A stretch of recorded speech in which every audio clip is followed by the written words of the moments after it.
10월부터 저희가 오늘까지 요에서를 우리가 계속 증거했고 요에서를 오늘 마치는 시간입니다. 요에서의 핵심 내는 구절은 제가 2장 12절 말씀이 핵심 구절 중에 한 가지입니다. 이 요에서는 2장 12절 말씀과 2장 12절로 14절 말씀이 핵심적인 말씀이라고 할 수 있어요. 제가 한번 읽어드리겠습니다. 여호와의 말씀에 너희는 이제라도 금식하고 울며 애통하고 마음을 다하여 내게로 돌아오라 하셨나니 너희는 옷을 찢지 말고 마음을 찢고 너희 하나님 여호와께로 돌아올지어다. 그는 은혜로우시며 자비로우시며 노하기를 더디하시며 인애가 크시사 뜻을 돌이켜 재앙을 내리지 아니하시나니 주께서 혹시 마음과 뜻을 돌이키시고 그 뒤에 복을 내리사 너희 하나님 여호와께 소제와 전제를 드리게 하지 아니하실는지 누가 알겠느냐. 아멘. 이 요엘서 말씀을 통해서 우리가 요엘 당시에도 이 큰 메뚜기 재앙으로 인하여 하나님 앞에 이 두려움이 임했고, 그리고 그들이 당시에 살고 있는 그 현재 그 현상, 일상 속에 있는 하나님의 이 재앙으로 인해서 몹시 두려움 속에 유다 민족들이 살아가고 있었습니다. 그러한 재난과 재앙, 여러 가지 인생의 고난과 어려움들을 보면서 하나님께서는 요엘서를 통해서 이제는 하나님의 백성들이 옷을 찢지 말고 마음을 찢으며 하나님께 돌아가야 될 이제 때가 임박했다. 혹시 알겠느냐? 이 말씀을 묵상할 때마다 이 말씀이 참, 이 말씀 구절이 은혜가 되는 거예요. 14절에 혹시 누가 알겠느냐? 하나님께서 우리가 마음을 돌이키기만 하면 하나님이 우리에게 내리려고 하셨던 재앙들을 거두시고 하나님이 우리를 긍휼히 여기셔서 다시 예배의 자리로, 다시 믿음의 자리와 사명의 자리로 우리를 돌이키게 해 주실지 누가 알겠느냐. 하나님께서 우리에게 말씀하셨어요. 하나님은 은혜로우시고 노를 내리기로 작정하셨을지라도 또 그 더디 노하시는 하나님이시고 인애하신 하나님이기 때문에 혹시 누가 알겠느냐. 하나님 우리에게 은혜를 회복시켜 주실지 누가 알겠느냐. 우리에게 말씀하셨어요. 우리가 지금 내가 나오고 있는 이 교회의 자리, 목사로서 성도로서 내게 주신 그 직분이요, 있을 때는 모릅니다. 그 자리가 얼마나 귀하고 은혜의 자리인지를 몰라요. 내 교회가 소중한지 모릅니다. 그런데 우리가 거기를 떠나보면 알아요. 떠나보면 내가 예배했던 그 교회, 내가 함께 모였던 그 믿음의 자리가 얼마나 귀중한지를 알아요. 하나님께서 이 유다 백성들에게 너희들이 지금 예배 드리고 싶어도 하나님을 찬양하고 싶어도 할 수 없는 그 상태에서 마음을 돌이키면 회복시켜 주시겠다라고 혹시 누가 알겠느냐라고 말씀하셨어요. 그러므로 저와 여러분도 혹시 누가 압니까? 하나님께서 저와 여러분들에게 이러한 회복의 은혜를 주실지 누가 압니까? 아무도 모르는 거예요. 하나님이 마음을 찢고 돌이키는 자에게 그런 은혜를 주시겠다고 약속하셨기 때문에 저와 여러분도 하나님 앞에 우리의 마음을 돌이키는 거, 이거 굉장히 큰 일입니다. 내가 하나님 앞에 이제는 기도해야 되겠다라고 마음 돌이키는 일이, 이게 이미 반은 시작된 거예요. 이게 굉장히 어려운 일입니다. 우리의 마음을 돌이킨다는 것은 이게 쉬운 일이 아니에요. 이제 내가 하나님의 이름을 좀 불러야 되겠다. 다른 어떤 것으로 안 되니까 여호와의 이름으로 이제는 해야 되겠다. 이렇게 여호와의 이름을 찾겠다는 결단이 굉장히 중요한 거예요. 혹시 알아? 하나님이 우리 가정과 우리 교회를 회복시켜 주실지 혹시 알아? 이런 깨달음을 얻었다는 것이 굉장히 큰 은혜이고 성령의 역사라는 것을 우리가 아셔야 됩니다. 우리 사람의 마음이 새로워지는 것이 그냥 되는 게 아니에요. 성령의 역사예요. 그래서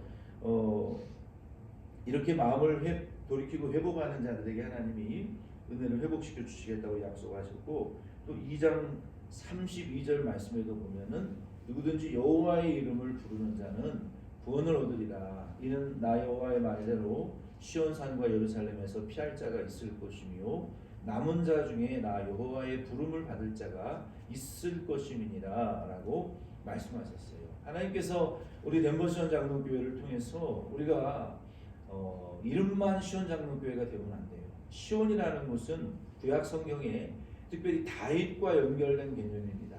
다윗이 큰 환난 날에 여호와 하나님은 나의 요새시요 나의 반석이시요 나의 피할 바위이시요 산성이시요 나의 구원의 폭풍을 피하는 피난처이시요 안식이시요 나의 여호와가 나의 레퓨지이다 나의 산성이다 이렇게 이 고백했던 것처럼 다윗이 이 다윗성을 세우고 이 그 성을 시온성이라고 일컬으면서 지금도 유대인들은 그 다윗이 세운 수도 다윗과 함께 하셨던 그 하나님의 도움을 받아왔던 그 다윗의 왕조들의 후손이라고 자신들을 믿고 있어요. 그래서 지금도 그들이 예수님을 믿지 않고 그 다윗의 도움을 지금 바라면서 메시아를 지금도 기다리고 있거든요. 이 시온이라는 것은 은밀한 하나님의 도우심을 가리키는 단어예요. 준 자와 받은 자밖에 모르는 그 피난처 속에 들어가서 하나님의 간절한 환난 가운데의 어려움 중에 간절히 기도하면서 하나님을 만난 체험의 그 영적 세계 속의 그 세계를 가리키는 거예요. 내가 정말 죽을 것 같은 고통 속에서 하나님께 부르짖었더니 하나님이 은밀한 역사 가운데에서 나를 도와주셨다. 그게 이 영적 시온의 세계예요. 그 세계 속에 들어간 자에게 여호와의 이름을 부르는 자에게 환난 날에 하나님이 준 자와 받은 자밖에 모르는 세상에 줄 수도 없고 받을 수도 없는 은밀한 여호와의 도우심의 은혜, 여호와 하나님의 함께 동행하시는 그 도우심의 은혜를 하나님이 이 말세에도 남은 자와 같이 그루터기와 같이 남아있는 자들에게 남은 자들은 여호와의 이름을 부르는 자들이요 마음을 찢고 여호와에게 마음을 물쏟듯이 쏟아내서 여호와의 이름을 부르는 그러한 자들에게 하나님께서 시온 세계 영적인 그 시온의 세계 다윗이 하나님에게 도움을 받았던 그 영적 세계 오늘날도 그리스도인들이 환난 날에 여호와의 이름을 부르짖고 하나님의 도우심을 받는 그런 영적인 세계 속에 들어간 은혜를 피할 수 있는 그런 은혜를 하나님이 여호와의 이름을 부르는 자들에게 주시겠다고 약속하셨고 또 이제 3장 마지막 절 말씀들에 보면은 하나님께서 그런 자들에게 구원이 되어 주시고 피난처가 되어 주시고 그리고 그들에게 상급을 주시고 길을 열어 주시고 또 샘물을 터뜨려 주시겠다라고 말씀하셨어요. 3장 9절부터 12절 말씀에 보면은 하나님께서는 이 악한 자를 지금 심판하시기 위해서 전쟁을 준비시키고 계신다라고 말씀하셨어요. 3장 9절로 12절 말씀에 보면은 지금 저와 여러분들이 살고 있는 이 세계는 하나님께서 하루를 천년처럼 천년을 하루처럼 참으시고 인내하시고 계시지만 하나님께서 이 세상을 심판하시기 위해서 이 열국의 전쟁을 준비시키신다라고 말씀하셨어요. 그래서 이 농기구를 다시 전쟁 도구로 만드시는 때라고 말씀하셨어요. 지금은 미가서 4장 3절 말씀에 보면은 하나님 반대로 말씀하셨거든요. 지금 이 심판의 시기가 끝나면 평화의 나라가 이 땅에 임하는데 그때에는 이 낫과 보습을 쳐서 낫과 창을 쳐서 보습을 만들고 그리고 또 농기구를 만들 것이다라고 그리고 평화의 왕국이 될 것이라고 말씀하셨어요. 그런데 지금 이 말세 때는 그 반대라는 거예요. 다시 농기구를 녹여서 전쟁의 도구로 만드는 그런 때에 저와 여러분들이 살고 있어요. 여기에 이 보습이라는 것은 그 소나 그 낙이나 동물들이 이 어깨에 메고 그 줄 끝에 이 뾰족한 삼각형 납작한 철판으로 이 밭을 뒤집어 엎는 그 도구를 가리키는 거예요. 그리고 낮은 곡식을 추수하는 그 농기구입니다. 근데 이러한 농기구들을 녹여서 창과 칼을 만드는 이 말세의 심판을 예비하고 계신다라고 말씀하셨어요. 지금도 예수님 이제 재림하실 때 이 세상에 임할 이 마지막 전쟁, 이 마지막 이 환란은요 무서운 환란이 될 거예요. 지금 세계가 핵전쟁을 그 무기들을 비축해 놓고 스스로 자멸의 길로 지금 들어가고 있어요. 그래서 언제 어느 나라 한 이 지도자가 악한 마음을 먹으면 세상은 그 핵무기로 인해서 한 일시간에 이 멸망당할 것입니다. 혹 핵무기가 아니더라도 성경에 여러 군데 보면 이 자연 재해를 통해서도 이 세상이 멸망할 만한 그러한 소스들이 많습니다. 태양이 1인치만 가까워지거나 1인치만 멀어져도 지구는 불타 죽거나 빙하기의 시대로 모든 인류가 멸망할 수 있어요. 혹 이 땅에 먹을 양식이 없어질 수도 있고 지진이 일어날 수도 있고 해성이 충돌할 수도 있고 뭐 지구의 온도가 올라갈 수도 있고 해일이 일어날 수도 있고 땅에 있는 모든 물에 지질 활동으로 독소들이 들어가서 마실 물이 없어지는 세상이 올 수도 있습니다. 새떼가 병원균에 감염돼서 온 지구상에 병균을 옮기면 바다가 병들고 강이 병들고 농작물이 병들고 이 땅에 먹을 양식이 없는 그러한 이 재앙이 올 수도 있어요. 그래서 하나님은 이 말세에 이 세상에 이 무서운 환란을 지금 예비하고 계신다는 거예요. 세상 모든 열방들이 그렇게 되어가고 있어요. 그런데 하나님께서는 이 세상 모든 세력들을 이용하셔서 하나님의 공의로운 심판을 행하실 거예요. 그리고 하나님의 그 특정 심판의 장소가 있다라고 여기 말씀했는데 그것은 여호사밧 이 골짜기라고 말했는데요. 그것은 물리적인 장소를 말하는 게 아닙니다.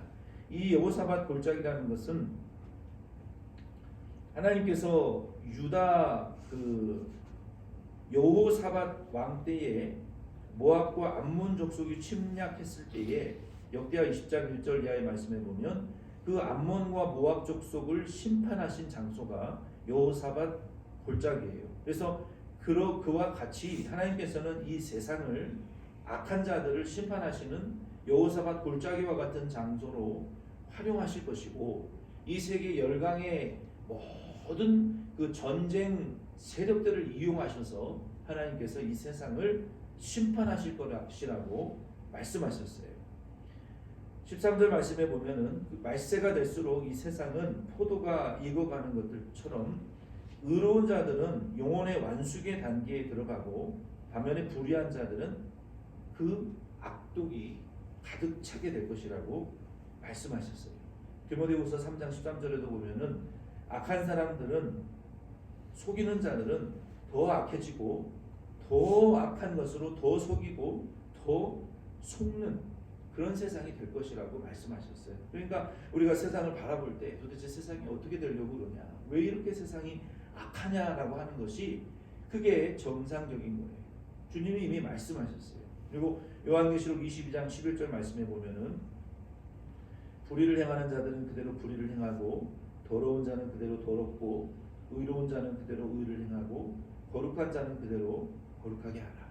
그래서 우리가 이 말씀을 보면서 주님 평생을 기도했는데 왜 내가 사랑하는 저 사람 구원 못 받고 왜 내가 사랑하는 저 가정의 구원이 임하지 않고 왜 내가 그렇게 간구하는 저 영혼의 구원이 이루어지지 않습니까? 우리가 이 말씀을 통해서 좀 힌트를 얻을 수 있어요. 하나님이 악한 자는요 더 악해지는 세대이고 거짓말하는 자는 더 거짓말하는 세상이고요 불의한 자는 더 불의해지는 세상이에요. 그러니까 하나님의 뜻이 어디 있는지를 우리가 분별하는 것이 중요해요. 하나님이 바로와 같이 악한 도구로 사용할 자를 놓고 우리가 기도하면 그 하나님 뜻을 거스리는 것입니다.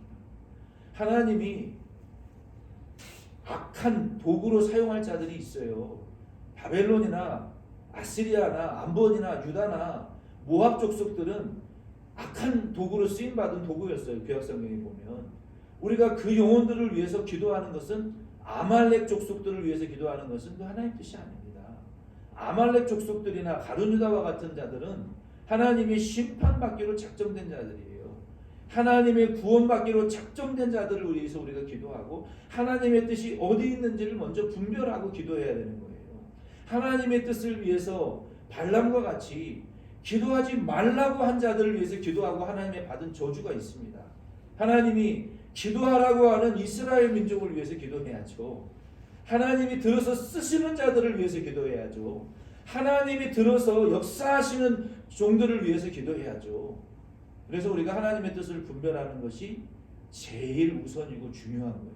그래서 하나님은 악한 자는 더 악해지는 세상이에요.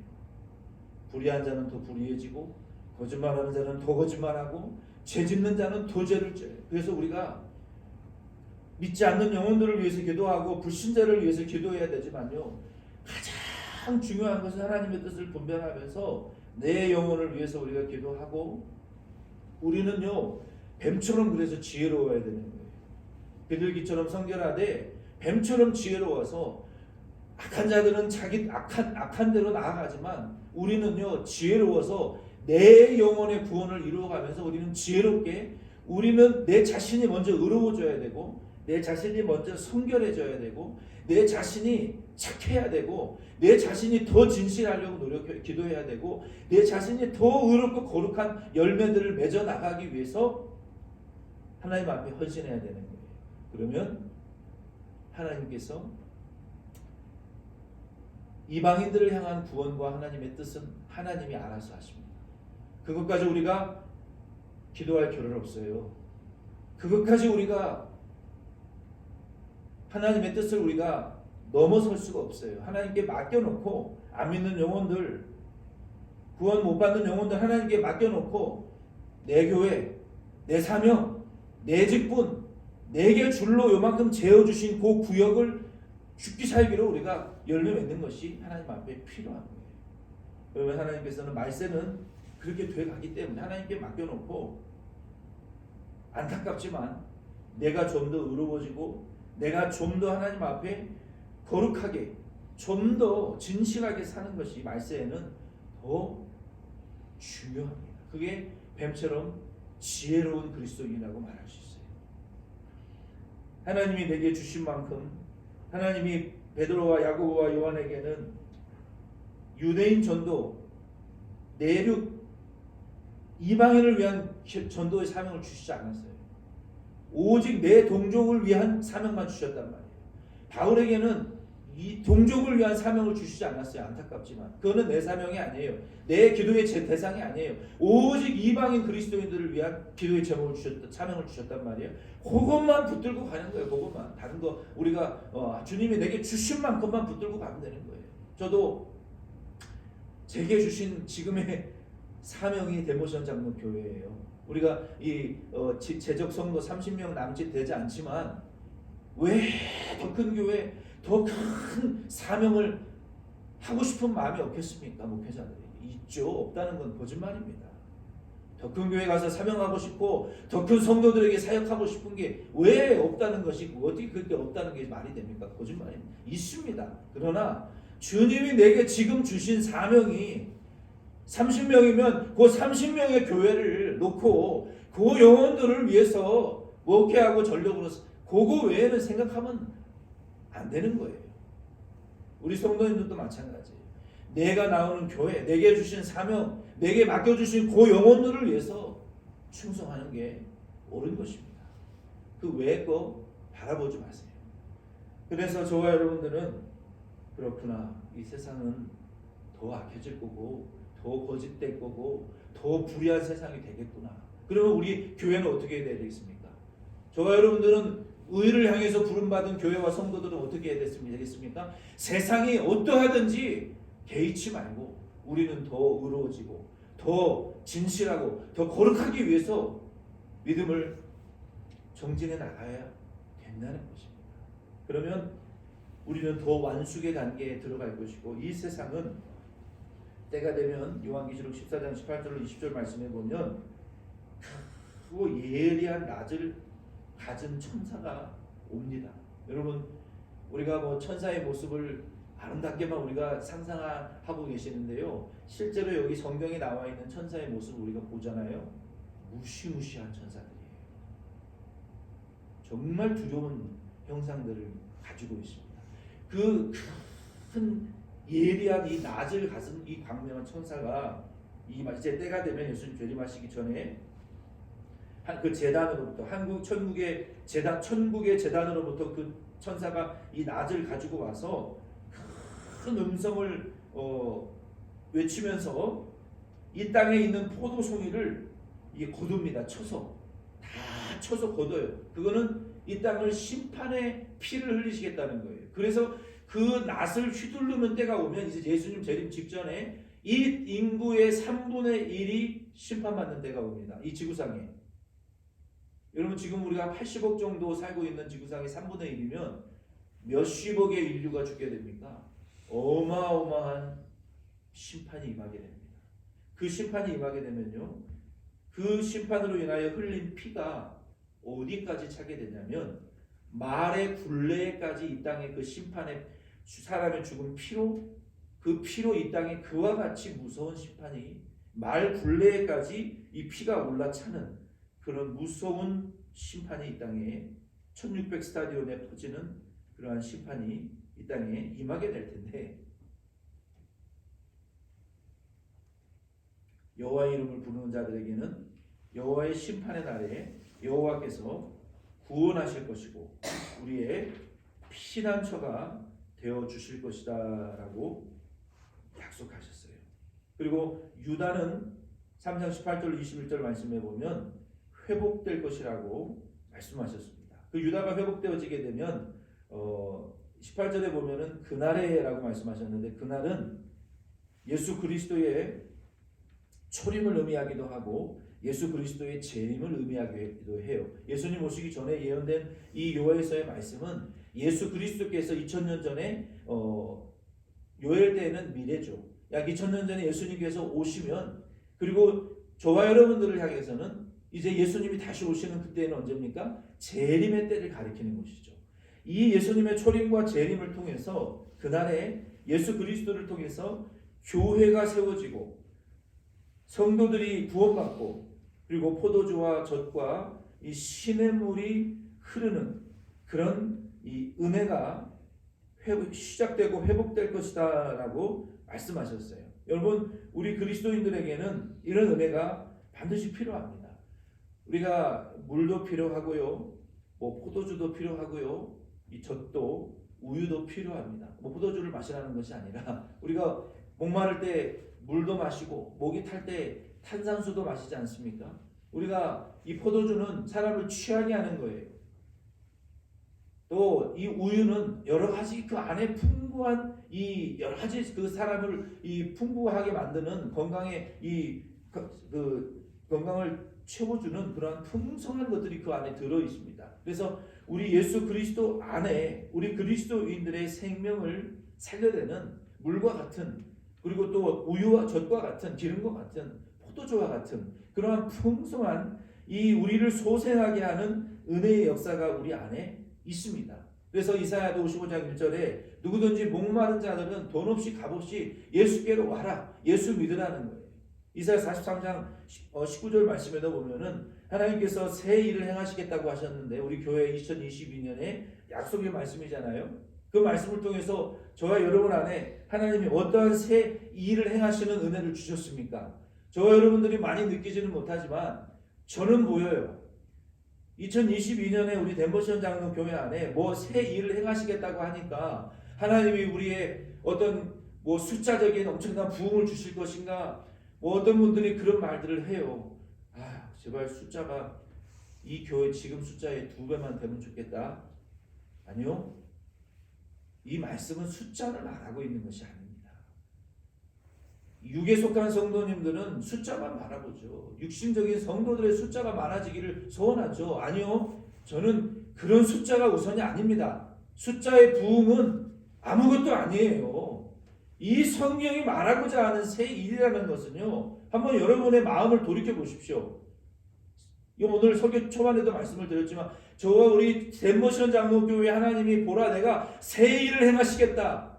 어떤 새 일을 하나님 행하셨습니까? 여러분들은 못 느끼시겠지만 담임 목사로서 느끼는 저의 영적인 감각으로 느끼는 것이 있어요. 하나님 어떤 새 일들을 지금 우리에게 행하셨습니까? 여호와의 이름을 부르고자 하는 욕구가 생겼잖아요. 아, 내 힘으로 지금까지 살아왔는데 이제 내 힘으로는 못 살겠네. 여러분의 이런 마음의 변화, 이제 내가 기도 지금까지 평생 기도 못했는데 먹고 사느라고 못했는데 이제 기도 안 하면 안 될 것 같네. 여러분들의 마음에 이런 작은 결단이 생긴 거예요. 그거 하나님 행하신 새 일이라고 여러분 믿으시길 바랍니다. 이제 이거 내가 마음으로 안타까워만 했고 지금까지 마음으로 그냥 애만 쓰고 걱정만 했는데 이제 여호와의 이름을 내가 부를 뿐만 아니라 내 요 마음이 문제구나. 내가 껍데기로 신앙생활을 했고 이제는 내가 요 마음을 고쳐 먹어야 되겠구나. 내 마음의 자세가 이제 잘못됐구나. 믿음의 자세가 내가 왜 이렇게 내 마음이 삐뚤어져 있는 거지? 왜 이렇게 내 마음이 함량하고 왜 이렇게 내 마음이 외롭고 왜 내 마음이 이렇게 고통스럽고 외롭고 쓸쓸하고 왜 내 마음이 이렇게 힘들지? 우리의 마음에 그런 마음을 찢는 작은 움직임에 이 발버둥이 시작된 거, 마음 찢게 된 거 여러분, 이거 놀라운 성령의 역사입니다. 하나님이 우리 안에 마음을 변화시키시고 우리의 광야의 길을 열어주시겠다. 내가 내 평생에 살아왔던 내 인생의 태도가 잘못됐구나. 이제는 진리의 길로 걸어가야 되겠다. 다시는 뒤돌아보지 않겠다. 내가 지금까지 믿음으로 살아려고 생각만 했지 노력하지 않았는데 이제는 다시는 이 믿음의 길, 의의 길, 진리의 길, 주님 사랑의 길을 이제는 선택했으니까 다시는 이 길로 다시는 터닝백, 다시는 뒤돌아서지 않겠다. 마음 먹은 거, 이 길을 발견한 거예요. 이게 성령의 역사라는 거예요. 이제는 내 안에 샘물이 터져 나와기를 소망하는, 주님 사랑하는 사랑이 내 안에 터져 나오기를 바라는, 주님 앞에 부르짖어야 되겠다는 마음이 생긴 거. 이런 의로운 샘물방울 하나라도 내 마음에 샘물의 공기방울 하나라도 뽀글뽀글 올라오기 시작한 거, 그거 주님이 저와 여러분에게 행하시는 새 일입니다. 하나님이 저와 여러분을 통해서 반드시 이제 그 샘물을 마시게 할 것이고 그 길을 걸어가서 그 길에 열매를 맛보게 해주실 줄로 여러분 믿으시기를 바랍니다.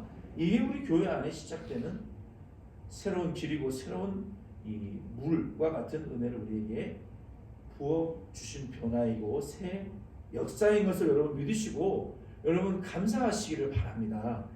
하나님께서는 이제 저와 여러분들이 요에서의 말씀을 마치면서 우리의 삶 속에도 여러 가지 고난이 있고 환난이 있습니다. 당장 오늘 해결해야 될 경제적인 문제가 있고 내 건강에 문제가 있고 우리의 가정에 우리 가족들의 문제들이 있고 환경적인 여러 가지 어려움의 문제들이 있고 말씀대로 말세의 현상들이 우리의 삶 속에 환경 속에 일어나고 있습니다. 저와 여러분도 이 요엘서의 말씀을 우리가 마치면서 이제는 우리에게 행하신 새 이 작은 길을 열어주시고 우리 안에 그 샘물과 같은 은혜를 부어주셨던 이 새 일을 행하시는 하나님의 은혜를 저와 여러분들이 이제는 체험하셨고 우리에게 시작된 이 착한 일을 여러분 붙드시고 오늘 요엘서를 마치면서 여러분 2023년을 보내시고 이제 2023년의 새해를 앞두고 계시면서 저와 여러분들이 이 역사가 더 커질 수 있도록 여러분 계속해서 여러분과 저의 마음을 찢으시고 여호와께로 우리의 마음과 우리의 삶의 태도를 자꾸 하루하루 또 실패하고 넘어질지라도 또 돌이키시고 또 잡아 끌어 돌이키시고 성령의 생각으로 잡아 끄시고 인도함 받으시고 내 안에 이제 시작하신 그 새 일이 역사가 더 커져가시고 더 확실하고 깊어져가는 그런 은혜가 내년에 꼭 있으시기를, 그렇게 될 것이라고 여러분 확신하시기를 예수 이름으로 축원드립니다. 우리 이 말씀 이제 생각하시면서 우리가 2023년을 앞에 두고 있고 이제 올해의 마지막을 저희가 지금 보내고 있습니다. 우리가 이제 3년간 멈췄던 성만찬을 우리가 12월 25일 주일 이제 행하게 될 것이고, 그리고 다사다난했던 우리가 예수님 안에서 매일 공급하시고 때를 따라 우리에게 베풀어 주시는 이른 비 늦은 비 장막비 복된 소낙비와 같은 하나님의 그 도우심의 은혜로 저희들이 살았어요. 그리고 우리에게 주신 약속의 말씀대로 우리에게 새 진리의 길을 발견하게 하시고 은혜의 샘물들이 우리 안에 터져나오기 시작했어요. 하나님께서 우리에게 베풀어 주셨던 그런 은혜들을 우리가 생각하시면서 오늘 지금 다른 때 말고 하나님 앞에 오늘은 우리 마음을 좀 찢을 수 있는 기도를 드리길 바랍니다. 하나님 앞에 우리의 마음을 찢고 회개하고, 저와 여러분들이 우리 교회에 보라 너희는 내 택한 족속이요 왕같은 제사장이요 거룩한 나라라고 그랬어요. 예수님께서 저와 여러분을 우리 교회의 제사장으로 세우셨어요. 여러분의 가정의 제사장으로 세우셨어요. 제사장은 뭐 하는 것입니까? 자기의 죄뿐만 아니라 다른 가족들의 죄를 대신해서 희생하는 자들이에요. 하나님 앞에 기도하는 자들이에요. 다시 자기뿐만 아니라 다 내게 맡겨주신 우리 교회의 다른 영혼들을 위해서 대신 피 흘려야 될 자들이에요. 대신 회개하고 가슴을 찢고 애통해야 될 자들이에요. 그저 내 가정, 내 가족, 내 문제만 놓고 우리가 살아왔던 저와 여러분들이 이걸 회개해야 돼요. 주님이 저와 여러분들을 이 교회에 여러분의 가족과 우리 교회 다른 영혼들을 위해서 대신 회개하고 애통하는 제사장 족속의 사명을 사도 베드로께서 주셨다고 우리에게 말씀하셨잖아요. 너희는 거룩한 백성이요 택한 족속이요 왕같은 제사장이요 거룩한 백성이라. 내가 너희들을 어두움에서 빛으로 불린 이유는 이 제사장의 사명 감당하라고, 믿지 않는 자들의 죄를 애통하고 믿지 않는 교회의 다른 영혼들의 죄를 대신 회개하고 가슴을 찢고 희생하고 피 흘리라고 제사장으로서 우리를 부르셨다고 했어요. 저와 여러분들이 이 사명을 생각하시면서 오늘 여러분 자신뿐만 아니라 이제는 믿지 않는 영혼들이 있고 핍박하는 영혼들이 있고 그렇게 기도해도 구원받지 못 받는 영혼들이 있다 할지라도 그건 주님께 맡기세요. 우리의 영역이 아닙니다. 내게 주신 그 영혼들을 위해서, 내 사명을 위해서 이 제사장의 사명을 이제 감당하시면서 하나님 앞에 우리 마음을 시간을 좀 찢고 우리 자녀들도 지금 가지 말고 기도해요. 10분이라도 기도해요. 지금 기도 안 하면 언제 기도할 거예요? 각자의 자리에 서서 5분이라도 하나님 앞에 주여 주여 부르시고 기도하고 가요. 우리 하나님 앞에 마음을 찢고 하나님 앞에 다 같이 요엘과 같이 우리의 마음을 쏟아놓고 하나님 앞에 우리 소리를 내세요. 속으로 기도하는 거 아무 소용 없습니다. 내 마음속에 있는 고통과 괴로움과 이 간절함을 큰 소리를 내어서 아버지 하고 우리가 부르짖으면서 우리 쏟아놓고 함께 이 시간 우리도 주여 주여 주여 우리 3번 하나님 앞에 좀 부르짖으면서 이 시간 간절히 기도하겠습니다.